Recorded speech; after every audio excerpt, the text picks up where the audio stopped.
Bien, le recordamos que, como esta mañana en otro servicio recordábamos que esta semana hay un cumpleaños muy importante. La iglesia presbiteriana Cumberland, a la que pertenecemos, cumple 214 años. Y la iglesia en Pereira 90 años. Estamos orando con los pastores de la ciudad celebrar este año, porque es que es cierto que aquí, digamos, tal vez nosotros como iglesia local somos los más viejitos de la ciudad, pero entonces realmente es celebrar el hecho de que el Evangelio llegó a esta ciudad hace 90 años. O sea que más que la celebración nuestra, es una celebración de la comunidad cristiana de la ciudad. Esperamos el segundo semestre, con la ayuda del Señor, un evento de impacto para la ciudad, junto con las demás iglesias que sientan que eso es importante para todos recordar, para agradecer a Dios por tantas bendiciones, por tantos cuidados, por tantos años. Muy bien, vamos a tomar el tiempo para acercarnos a la palabra del Señor. Oremos. Señor, siempre nuestro anhelo es que tu palabra no sea expuesta en vano. Y más que exponer la palabra, exponemos nuestros corazones delante de ti, Señor. Confiados en tu dirección, agradecidos. El privilegio de tener una palabra, de poder allegarnos a ella, de entenderla, oh Dios, es un regalo muy grande. Y por eso te damos muchas gracias, Señor. Te rogamos la dirección de tu Espíritu en cada uno de nosotros, al acercarnos y a responder la Padre Santo. En el nombre de Cristo Jesús. Amén.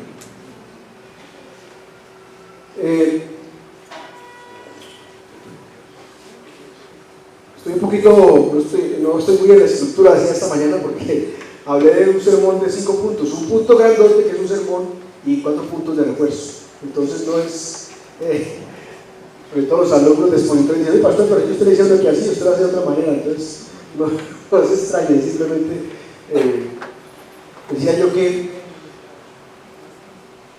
me acordaba de un joven de la iglesia que le gustaba mucho andar en mi moto, pues cuando yo tenía moto. Y entonces desde muy que recién empezando a tomar la moto quería andar a 90, 100 y hacer malabares. Yo le decía, primero hay que aprender a manejar y después hay que aprender a hacer malabares. Pues primero hay que aprender a manejar la estructura y luego el Espíritu Santo lo puede hacer malabares, no me preocupe. Muy bien, estamos en la carta del apóstol Pablo a los Efesios, el capítulo 5. Carta del apóstol Pablo a los Efesios, el capítulo 5.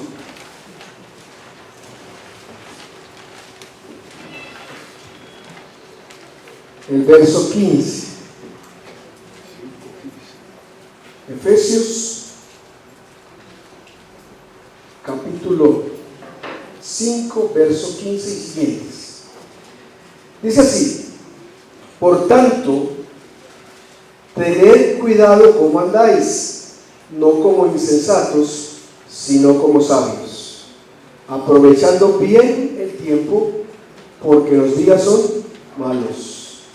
Así pues, no seáis necios, sino entended cuál es la voluntad de Dios, la voluntad del Señor, y no os embriaguéis con vino, en lo cual hay disolución, sino sed llenos del Espíritu Santo, hablando entre vosotros con salmos, himnos y cantos espirituales, cantando y alabando con vuestro corazón al Señor, dando siempre gracias por todo en el nombre de nuestro Señor Jesucristo, a Dios el Padre, sometiéndoos unos a otros en el temor de Cristo. Dios bendiga su palabra. En esta porción podemos hablar que el apóstol nos está diciendo, o nos está hablando acerca de el arte de vivir sabiamente. En diferentes versiones, en unas se usa andar, en otras vivir, en otras comportarse. La idea es la misma. Porque la vida en general, y la vida cristiana es un peregrinaje. Y cuando usted piensa en un peregrino, ¿qué piensa? Alguien que camina y camina y camina y camina, ¿sí? Por eso usa el término andar como sinónimo de vivir o como sinónimo de comportarse, porque la vida cristiana es un peregrinado. Y sea el vivir o el andar sabiamente, el apóstol quiere darnos unas pautas para andar sabiamente. Cuando estábamos estudiando en el seminario hace muchos años, había un compañero que de pronto llega y le decía a uno: uy, hermano, tú eres un gran sabio. No, en serio, tú eres muy sabio. Entonces, ya como comenzar a creerle. Y si eres muy sabio en tu propia opinión. Entonces, para evitar eso, nos está llamando a buscar ese tipo de sabiduría, andar sabiamente de acuerdo a la palabra de Dios. No es la sabiduría, es decir, no está la palabra rechazando la sabiduría humana, sino que siento que hay una sabiduría superior que tenemos que buscar. Es decir, la nuestra tenemos que subordinarla a la sabiduría que viene de Dios. Y eso pues sí, en la palabra hay cantidades. Muy bien, entonces dice, andar como sabios. ¿Qué es en el concepto del apóstol Pablo andar como sabios? Ese es el punto. Dice varias cositas. En primer lugar, dice, aprovechando bien el tiempo. Aprovechando bien el tiempo, ¿por qué? Los días son malos. Es decir, nos llama a ser buenos mayordomos del tiempo. ¿Y qué es aprovechar el tiempo? Pues el tiempo mejor aprovechado, creo yo, es el que invirtamos en la presencia de Dios, porque se nos ayuda a ordenar las otras cosas. El tiempo invertido en oración, hermanos. Moisés en su Salmo 90 escribía: oraba, enséñanos de tal modo a contar nuestros días que traigamos al corazón salud. Entonces, aprovechar el tiempo es ser cada día más sabio, pero no en nuestra propia opinión, sino ser sabio en la capacidad de discernir la vida, las decisiones, desde la perspectiva de Dios y de su palabra. Dice, aprovechando bien las oportunidades, porque los días son malos. Recuerden que el tiempo que se pierde no se repite. Los abuelos nos decían: mi hijo, el tiempo perdido lo cobra Dios. Qué endeudada la que tenemos tal vez, si nos cobra lo que hemos perdido. Menos mal que su perdón es tan grande, su misericordia, porque o si no tendríamos una tremenda culebra ahí. Luego dice, segundo, entendiendo la voluntad de Dios. Es importante entender la voluntad de Dios, porque dice, andar como sabios y no como necios. ¿Y qué dice ahí acerca del andar del necio?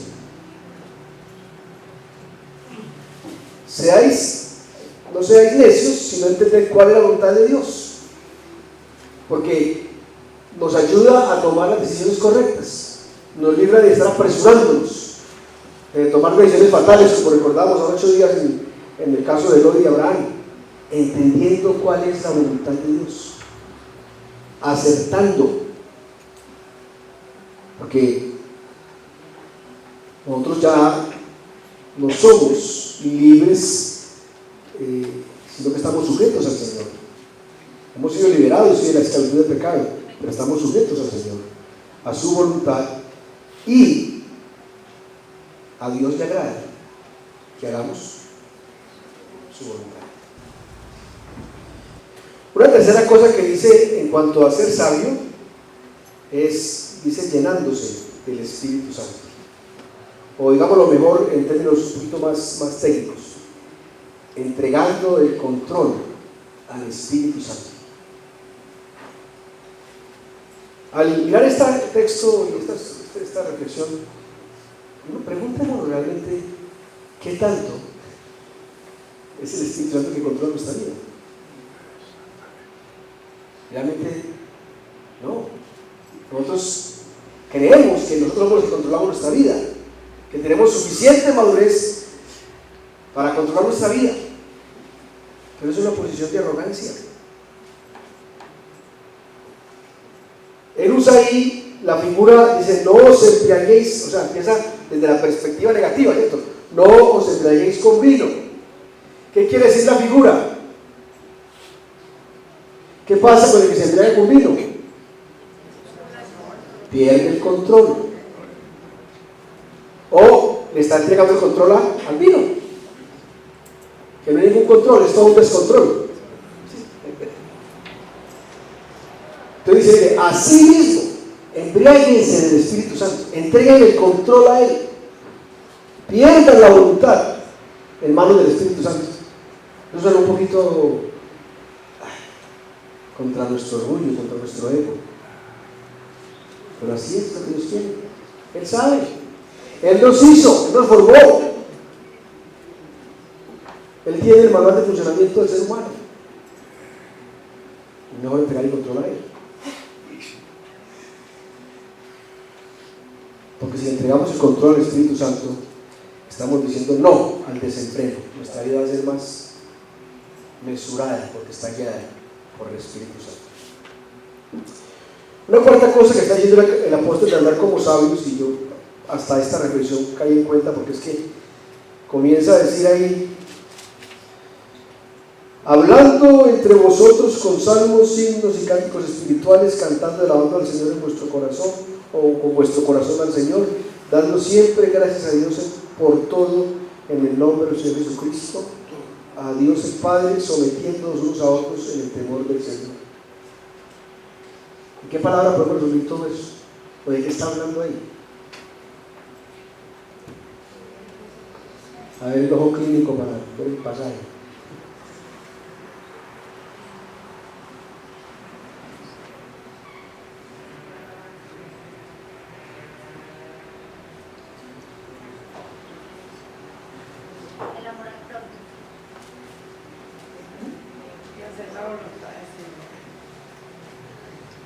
Junte todo eso. ¿Dónde hace uno todo eso? Junto. En la iglesia, congregándose. ¿Congregándose para qué? Para alabar a Dios, para agradecer a Dios y para sujetarnos unos a otros. Y yo esta mañana orando, ahí leyendo el Señor, pero es que cada que uno menciona la palabra sujeción es un lío. Y sobre todo, lo que sí que hay en el pasaje, versículo 22 y los siguientes.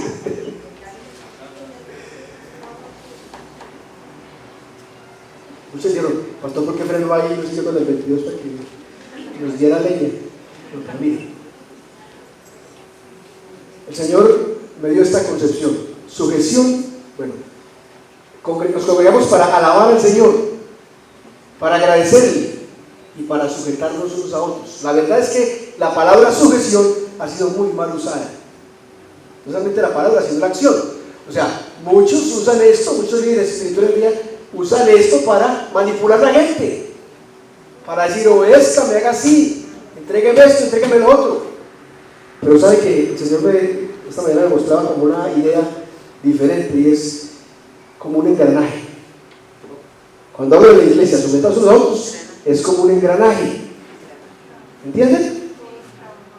Una dependencia mutua, más que una manipulación, es una dependencia mutua, donde todos trabajamos dentro, así como en una caja de cambios o en un reloj de los viejos, de los que dan de cuerda. ¿Sí? Había un poco de piñoncitos ahí que el uno movía el otro hasta que el último aparecía ahí. Usted le quita una piecita de esas, como decían antiguamente, le quita el pelo a un reloj, que era una piecita sencilla del pelo, un cablecito, un alambrito delgadito, y lo separaba. Entonces la sujeción tiene ese sentido, hermanos, aún en el hogar. Más que mandar es cumplir un funcionamiento en el engranaje. Eso no me lo revocan en mi sangre. ¿Entienden? La belleza de la sujeción es que Dios no propone nada malo, le propone cosas buenas. Bueno, entonces ese es el centro de la reflexión, o sea, andar como sabios, aprovechando bien el tiempo, entendiendo la voluntad de Dios, entregando el control al Espíritu Santo y congregándonos. Y congregarnos es más que ir a un lugar, es formar parte de ese engranaje, ¿sí?, donde nos sujetamos mutuamente. Pero mirando con cuidado el texto, ¿cómo le parece que en todo Efesios está hablando mucho de andar, ¿cierto? Entonces le puedo decir estos dos puntos de refuerzo del arte de vivir sabiamente o andar sabiamente. El primero de refuerzo se encuentra en el capítulo 4, verso 1. Dice el apóstol: yo pues, prisionero del Señor, os ruego que andéis o que viváis de una manera digna de la vocación con que fuisteis llamados. Andar como es digno del llamado. O sea, cuando hablan de dignidad, hablan de erguirse, digno. Bueno, está bien, puede erguir su cuerpo, pero incline su corazón. Con el cuerpo erguido, pero con el corazón doblegado. Porque dice ahí: humildad, mansedumbre y paciencia. Es lo que es andar como es digno. Un segundo refuerzo es en el 4:17. Esto pues digo y afirmo en el Señor, que ya no andéis así como andan también los gentiles, en la vanidad de su mente. Dice en sentido negativo: no anden como los gentiles, pero más abajo destaca que una característica del gentil es que tiene el corazón endurecido. Entonces la manera positiva de decirlo es andar con el corazón blando, dispuesto, moldeable. ¿Qué les parece? Somos moldeables a pedazos. Moldeo de aquí, pero aquí no. El llamado es el arte de vivir sabiamente, incluye otro refuerzo que es andar con el corazón blando. Un tercer refuerzo que encuentro es en el 5:2. Dice: andad en amor. Andad en amor. ¿Sí quieres saber qué significa eso? Léase la Biblia de punta a punta y aprende. Andar en amor. Y luego en el 5:8 dice: andar como hijos de luz. Andar como hijos de luz. Entonces, andar como sabios, ahí en ese trozo de 15 a 21 le agregamos estos refuerzos. O si quieren, hagan un solo sermón con los 5 puntos. Escoja. Pero ande. Ande y viva como el Señor quiere que vivamos. Algunas aplicaciones, implicaciones o resonancias, como dicen hoy en día el lenguaje de los expositores. Hermanos, debe quedar claro en nosotros un antes y un después. Un antes y un después. ¿Antes de qué? De conocer a Cristo. Y un después. Bien diferentes. Por eso en 2:2 dice: en lo que anduvisteis en otro tiempo. O sea que ese ya es pasado. Una segunda resonancia es: andar sabiamente es andar dentro del propósito y el plan de Dios. 2:10 dice que somos hechura suya, creados en Cristo Jesús. ¿Para qué? Para buenas obras, las cuales Dios preparó de antemano para que anduviésemos en ellas. O sea, ya hay un camino propuesto y trazado. En tercer lugar, Jesús nos dijo claramente que somos la luz del mundo. Por eso dice ahí: andar como hijos de luz. Ya no somos tinieblas, ya no participamos de las obras de las tinieblas, ya somos llamados a ser luminares en el mundo. Y hablando de luz, uno piensa en el contraste. ¿Cuál es? las tinieblas, la oscuridad. Pero hay un término medio que es ¿cuál? ¿Cómo se llama? La penumbra. Yo creo que a veces estamos más en penumbra que en luz. La luz es donde lo ve todo claramente. Las tinieblas y la penumbra, a veces uno no sabe lo que. Y parece a veces que el pueblo de Dios es más amigo de la penumbra que de la misma luz. Otra resonancia: andar solos, alejados de la familia de la fe, no es andar sabiamente, es andar neciamente. Dios quiso, en su propósito, creó la iglesia local, llámese como se llame, y su voluntad es que estemos congregados. Y hermanos, es mejor luchar por ser sabios, porque eso de ser necio es una palabrita muy fuerte, muy fuerte. Eso pues, nosotros hoy en día lo colocamos como sinónimo de inquieto. En la Biblia necio no es eso. Si usted quiere escucharlo bien, como dicen los paisas, es tapado de las entendederas. Pero estaba leyendo y dice, alguien de bajo nivel de inteligencia. Lo traduce el griego koiné. Algunas versiones dicen tonto.